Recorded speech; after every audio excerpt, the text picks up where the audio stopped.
Hello crazy people, నేను మీ middle class అమ్మాయి. ఈరోజు నేను కాలేజ్కి వచ్చాను గైస్. క్లాస్కి వస్తే ఎవ్వరు లేదు క్లాస్లో. సర్లే ఇంకేం చేద్దామని ఆలోచిస్తుంటే మా కాలేజ్లో వినాయకుడిని పెట్టారనమాట. సరే అక్కడికి వెళ్దామని మేము మా ఫ్రెండ్స్ కలిసి అలా నడుచుకుంటూ వినాయకుడి దగ్గరికి వచ్చాం. చాలా సందడిగా ఉంది గైస్ చూస్తే. సరే ఇంకా పూజ జరుగుతుంది కదా అని చెప్పి పూజ దగ్గరికి వెళ్ళడం స్టార్ట్ చేసామన్నమాట.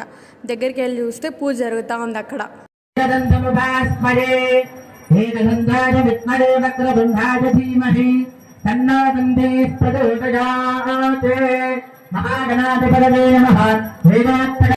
పూజ అయిపోయిందని చెప్పేసి మేము దేవుడి దగ్గరికి వెళ్ళామన్నమాట దర్శనం చేసుకోవడానికి.